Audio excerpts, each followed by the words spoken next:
Hello and welcome to your daily love message from your person. My name's Liz and this is Guided by Angels. And I'm going to bring in 3 decks of cards for this reading today. All my decks, we're going to bring in the deepest concerns, the dark struggles, and the real truths and desires. So we're going to really get into the nitty gritty about what the struggles are and what they're concerned about. And if you would like a personal reading with me, you can reach out to me at guidedbyangelsxo@gmail.com. But the real message I got coming through today is, it's okay if they need a bit of time to think. Even Jesus had to go into the wilderness and process his thoughts and emotions to prepare for what was coming. And I feel your person is doing that too. And also that they will get there when you give them time and space, because you're showing them through your energy and your response that you are trusting them to do that, that you have faith in them. And that's when they will step out of their comfort zone and take the lead. So what do they want you to know today? What's their deepest concerns? And they can be concerned about things with you, or they can be concerned about things in their life in general. Things they're going through at work, or with family, or with their kids, or with their karmic partner, or with their own mind. So what do they want to share with you?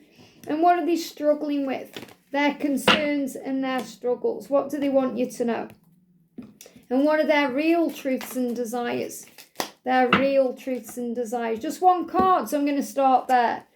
I've wanted to call you so many times. And they do struggle with this.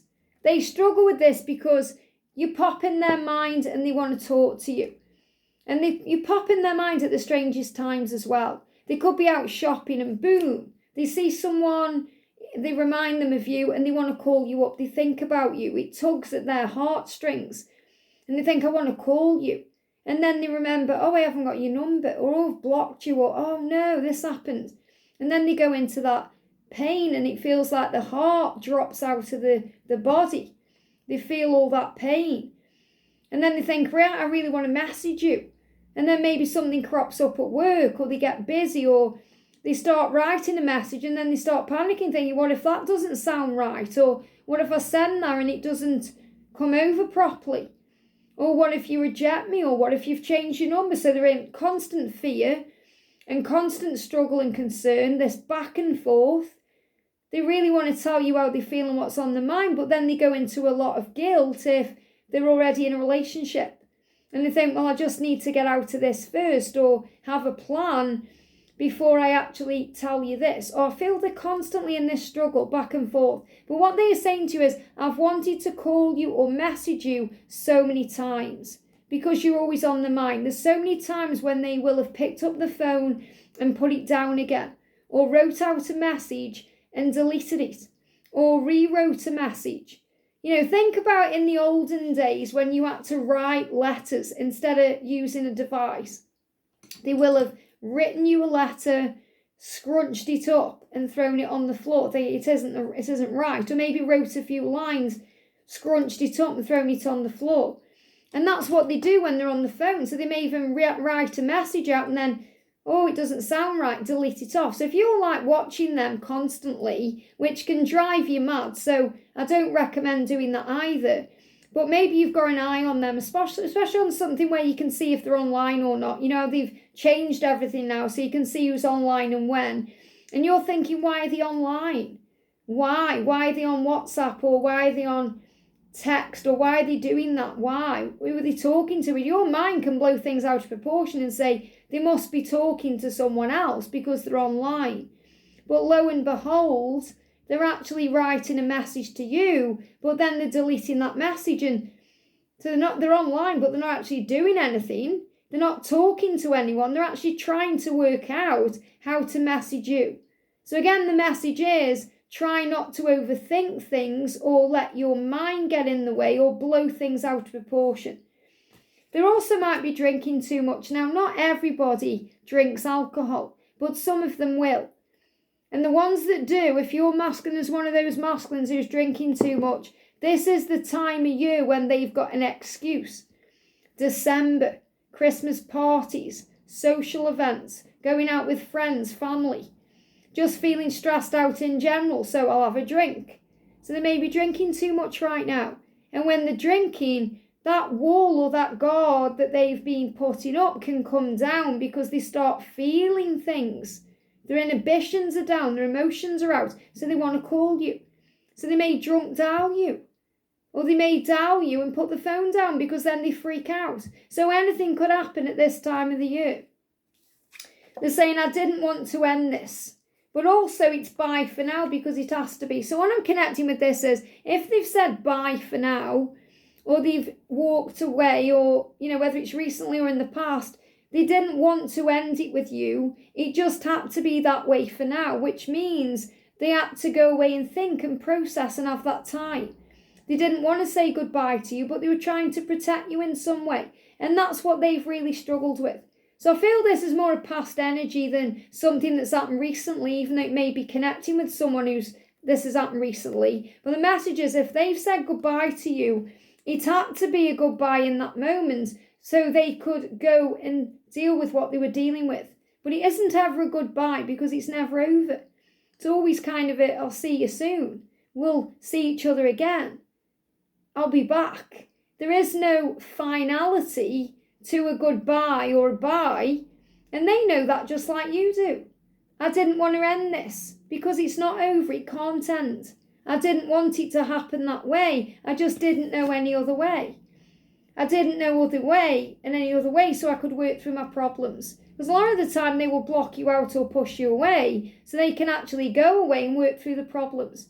And this is what I said right at the beginning, even Jesus had to go into isolation to work through their problems and prepare for the next chapter and work through it all. And this is what they do. This is when they go into isolation. So they're blocking my throat chakra because a lot of them will shut down and go cold and, not communicate when they're working through the problems. That doesn't mean they don't want to call you. I've tried to call you. I've wanted to call you so many times. And they know they've let you down. And they feel very badly about that too. I feel badly I've let you down. I'm sorry, I didn't intend to do that. I'm thinking about what to say. Definitely writing out or rewriting those messages. What do I say? How do I say it? How do I let you know how I really feel when I'm struggling to understand it myself? You've changed me. And they want to tell you this as well. How do I tell you that you've changed my life for the better? How do I let you know that you've turned my world upside down in a good way? How do I let you know that I've never felt this way before, that you make me feel this way, that you make me feel turned on to life? So they are letting you know that you turn them on in this card. Read the message. Okay, read the message and take it as in the energy of them wanting you. We are from different worlds, you and I. Will it work? So if there is differences between you, they're trying to work out what that means. Will they fit into your life? Are they good enough for you? Are your family and friends going to accept them? And you may be thinking about that too, thinking, are they going to accept me, their family, their friends? But they're worried about it too. And at the end of the day, who cares what people think? When people see that you are happy together, everyone will accept it anyway. We are one. And they want to communicate this to you too. We are one. They're just overthinking it. When they remove all the doubt and the ego and they sit there and breathe, they know that you are one. They feel it deep inside. Believe in us. Believe in us. We are one. Believe in me. Trust in me. And this really resonates with yesterday's message where they were saying, I may have seemed like I was giving you false promises, but they weren't false at all. They're the real promises. I just couldn't act on them back then. Your body is perfect. That's why they are saying to you this. Because they get turned on by you, everything about you, your body, your mind, your heart, your soul. And again, this really reminds me of the Daily Angel message, because the Daily Angel message is saying with that glass slipper, there's nobody like you. Nobody but you can fit in that shoe. So nobody could ever be you or replace you in their heart. So remember that, because you hold the key to their heart. And the saying, please stop questioning me or questioning my loyalty because it makes me sad. They know what they need to do. Don't question me. Don't doubt me. This come up in a different deck, this kind of similar message the other day. Stop questioning me. Stop doubting me. I'm going to do what I need to do. I'm going to follow through on these promises. I'm going to make the changes. Please trust me. I'm further ahead on my journey than you think I am. And I've wanted to call you so many times. So don't question that if you're thinking, oh, we're never going to see each other again. You know you will. You know you will, because all paths lead home. Even if they've said there's no way this is going to happen, you know it will, because you feel it inside. So again, you're being asked to believe, to have faith, and to trust in what you feel. Trust your intuition, because that feeling is real. And you know that you belong together, and they know it too. So the letter you know today, they've wanted to call you so many times. So the next time you see them online, instead of worrying who they're talking to or panicking, just remember they just may be writing out a message that they fully intend to send to you. I hope this helps. Have a great day, and I'll see you soon.